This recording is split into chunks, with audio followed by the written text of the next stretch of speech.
Hello friends, I'm Harshpreet Kaur Dhiman and today we are going to start the part 2 of the local governments chapter, and the very first topic of this interesting and easy chapter is local government in independent India. मतलब जब हमारा India आज़ाद हो गया था तब local governments कैसी थी, ठीक है। अब हम वो पढ़ेंगे। सबसे पहले 1952 के अंदर जो लोकल गवर्नमेंट्स थी, ठीक है, वो कैसे एस्टैब्लिश हुई थी? थ्रू अ प्रोग्राम जिसका नाम है कम्युनिटी डेवलपमेंट प्रोग्राम। ये प्रोग्राम चाहता था कि लोकल जो हमारे सिटीजन हैं वो लोकल गवर्नमेंट्स के अंदर पार्टिसिपेट करें, ठीक है। और 3 टायर पंचायती राज सिस्टम को भी जो है स्ट्रेंथन किया गया। 3 टायर पंचायती राज सिस्टम क्या होता है हम समझ लेते हैं। देखो 3 टायर मतलब 3 लेयर्स होगी हमारे पास। अब सबसे नीचे हमारी होती है ग्राम पंचायत, ठीक है। हम विलेज के बारे में बात कर रहे हैं। ग्राम पंचायत क्या होती है? किसी भी विलेज की एडमिनिस्ट्रेशन है उसे क्या बोलेंगे? ग्राम पंचायत। ग्राम मीन्स विलेज और पंचायत मैंने अभी आपको बताया था 5 लोगों की असेंबली, राइट। तो हर एक विलेज के अंदर ग्राम पंचायत होगी। ये सबसे लोअर लेवल हो गया। फिर 20 से 60 विलेजेस की ग्राम पंचायत जो है उसकी एक ऑर्गेनाइजेशन होती है जिसे बोलते हैं पंचायत समिति, ठीक है, पंचायत समिति। उसके बाद जिला परिषद। जिला का क्या मतलब होता है? डिस्ट्रिक्ट। पूरे डिस्ट्रिक्ट में जितने भी रूरल एरियाज हैं सारे रूरल एरियाज की ग्राम पंचायत जब एक असेंबली बना लेती है उसे बोलते हैं जिला परिषद। तो आप देख सकते हैं ये भी पिरामिड शेप का है, ठीक है।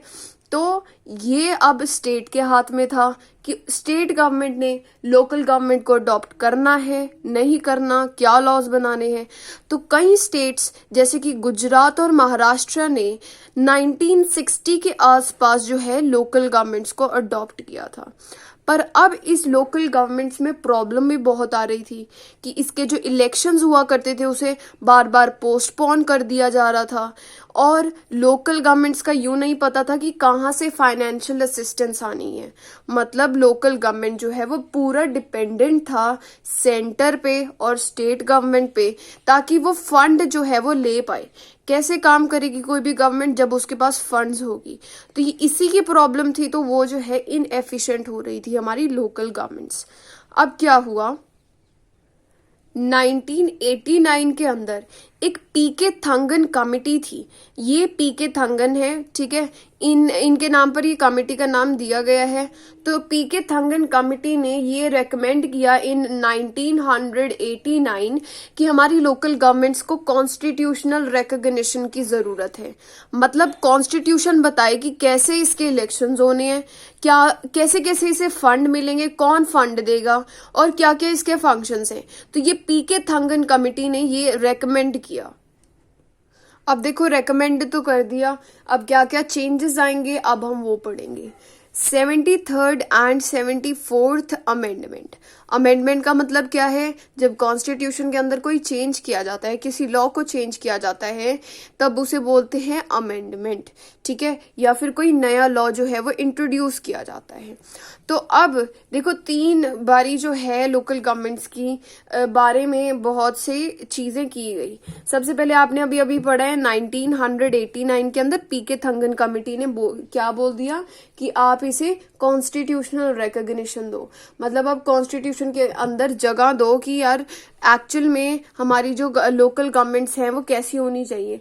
पहले तो स्टेट के हाथ में था सब कुछ कि जो भी करना है कर लो, ठीक है। तो अब देखो सबसे पहले 2 बिल पास किए जो है इंट्रोड्यूस किए गए इन 1989, ठीक है। 2 बिल क्या किए गए? इंट्रोड्यूस किए गए हमारे पार्लियामेंट के अंदर, ठीक है। उसके बाद 1992 के अंदर ये दोनों बिल पास कर दिए गए, मतलब ये लॉज बन गए।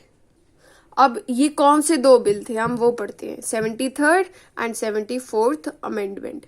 देखो जो हमारी 73rd अमेंडमेंट थी वो क्या थी कि जो हमारी विलेज के रूरल एरिया की जितनी भी हमारी लोकल गवर्नमेंट है उसके बारे में जो है ये 73rd अमेंडमेंट की गई थी। और जितने भी अर्बन लोकल इंस्टीट्यूशन है उनके लिए 74th ये अमेंडमेंट करी गई थी। तो हमारे रूरल लोकल गवर्नमेंट को क्या बोलते हैं? पंचायती राज इंस्टीट्यूशंस। आप देख सकते हैं PRI, ठीक है, शॉर्ट फॉर्म है पंचायती राज इंस्टीट्यूशंस की, PRIs, ठीक है। उसके बाद 74th अमेंडमेंट में क्या था? अर्बन एरियाज का। तो आपको पता है जो टाउन्स होती हैं, सिटीज होती हैं, उसके अंदर क्या होता है? नगर पालिकाज होती हैं। फिर 1 साल बाद जो है इन लॉज की इम्प्लीमेंटेशन शुरू होगी, मतलब 1993 के अंदर इन लॉज को इफेक्ट में लाना शुरू कर दिया, इन लॉज को इम्प्लीमेंट करना शुरू कर दिया। तो आपको अभी अभी पढ़ा था ना कि ये जो है कॉन्स्टिट्यूशनल रिकॉग्निशन कब मिला था लोकल गवर्नमेंट्स को? इन 1993। तो ये याद रखना है। अब सारी स्टेट्स की अलग अलग उनकी लॉज थे लोकल गवर्नमेंट के ऊपर।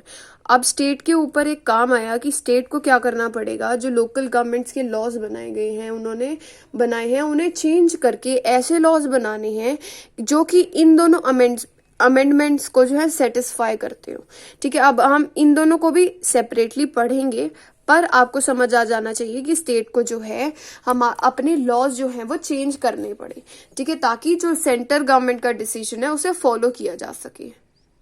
अब देखो, अब हम पढ़ेंगे 73rd अमेंडमेंट के बारे में। 73rd अमेंडमेंट क्या थी कि हमारी कुछ पॉइंट्स दिए गए हैं, ठीक है। फर्स्ट है 3 टायर स्ट्रक्चर ऑफ द पंचायती राज, ठीक है। अभी हमने पढ़ के हटे हैं ना हम कि ये जो स्ट्रक्चर है वो हमने फॉलो करना है। लोकल जो विलेज की रूरल एरियाज के बारे में पढ़ रहे हैं ना 73rd में। तो अब हम सिर्फ और सिर्फ किसके बारे में बात करेंगे? जो गांव है, विलेजेस हैं। और विलेजेस को क्या बोलते हैं? Rural areas. जो सिटीज टाउन्स वाले एरियाज होते हैं उन्हें बोलते हैं अर्बन एरियाज, ठीक है। तो अभी हम रूरल एरियाज के बारे में पढ़ेंगे। तो अभी अभी मैंने आपको समझाया था कि ग्राम पंचायत विलेज के अंदर, पंचायत समिति उससे ऊपर, जिला परिषद क्या है कि वो इंस्टीट्यूशन जो कि सारे जिले की जितनी भी ग्राम पंचायत हैं उनका एक इंस्टीट्यूशन है, उनकी एक ऑर्गेनाइजेशन है, ठीक है। अब इस पंचायत समिति को ब्लॉक पंचायत भी बोलते हैं, मंडल पंचायत भी बोलते हैं और तालुका पंचायत भी बोलते हैं। अब ये जो हमारी ग्राम पंचायत है, इसके एक्चुअल में जो इलेक्टोरल कौन है, हम इलेक्टोरेट कौन है? इलेक्टोरेट मतलब जो वोट डालेंगे। इलेक्टोरेट कौन है? हमारी ग्राम सभा। इलेक्टोरेट एक ऐसी बॉडी है जिसके पास अथॉरिटी है ताकि वो वोट दे सके।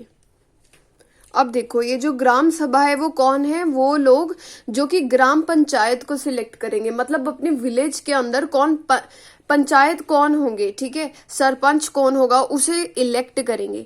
तो ग्राम सभा के मेंबर्स होते हैं वो सारे अडल्ट जो कि उस विलेज में रह रहे हैं, ठीक है, और वो उसे वोट करेंगे अपनी पंचायत को सिलेक्ट करने के लिए। हो गया clear? Now let us move to the next point of the 73rd amendment. अब नेक्स्ट प्रॉब्लम क्या थी कि इलेक्शंस जो हैं पोस्टपोन करे जा रहे थे बार बार स्टेट गवर्नमेंट से, ठीक है।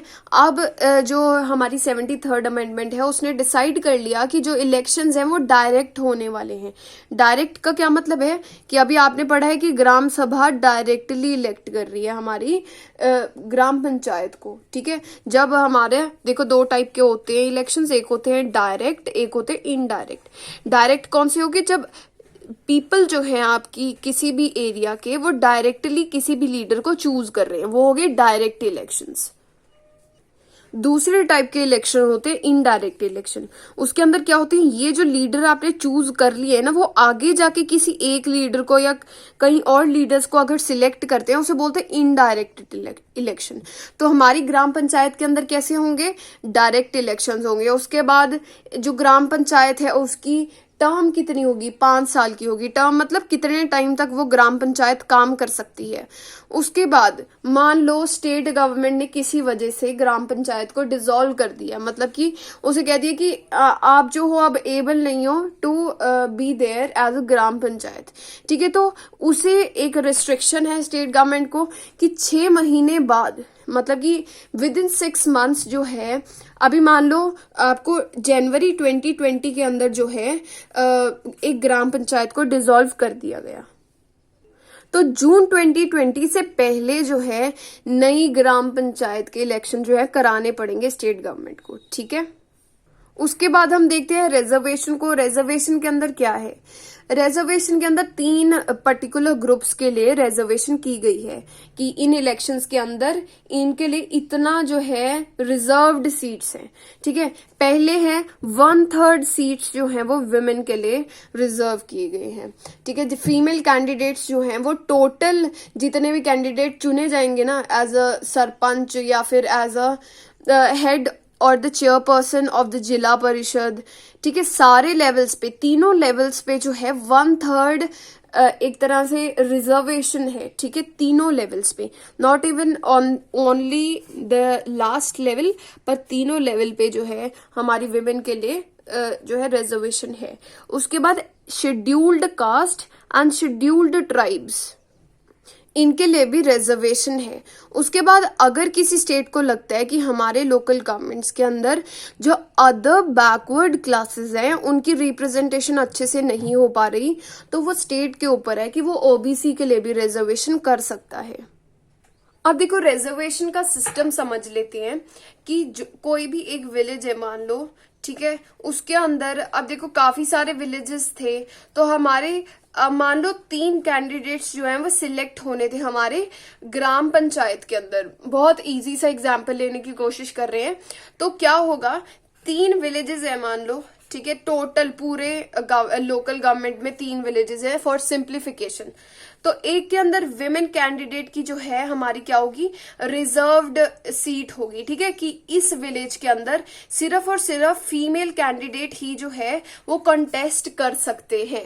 ठीक है, और कई बार क्या होता है कि क्योंकि हमारी एससी और एसटी के लिए भी रिजर्वेशन है, तो कई बार क्या होता है कि किसी किसी विलेज के अंदर फीमेल भी होनी चाहिए और जो कैंडिडेट हैं वो एससी कैटेगरी से भी बिलोंग करने चाहिए। तो कई बार क्या हो जाता है कि दोनों चीजें होनी चाहिए, तभी वो पर्सन जो है वो इस इलेक्शन में खड़ा हो सकता है।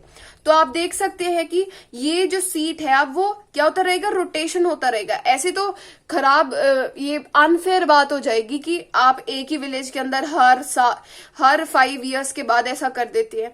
तो अगली बार जब अगले 5 साल आएंगे तब क्या होगा, इस विलेज को कर दिया जाएगा ऐसे, उसके बाद इस विलेज को कर दिया जाएगा। जरूरी नहीं है कि सिर्फ फीमेल और एससी को इकट्ठा ही रखेंगे। कई बार होता है ऐसा, पर कई बार क्या होता है कि हमारे मान लो इसे फीमेल के लिए दे दिया, इसे एससी के लिए हमें दे दिया, और इस विलेज के अंदर ट्राइबल लोग बहुत ज्यादा थे इसलिए इसमें एसटी की रिजर्वेशन कर दी गई। तो पॉपुलेशन को भी देख के किया जाता है ऐसा। तो अभी तक के लिए इतना ही। आई होप आपको क्लियर हो गया हो ये concept. Thank you so much.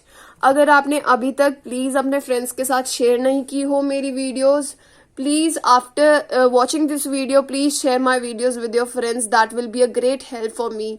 Thank you so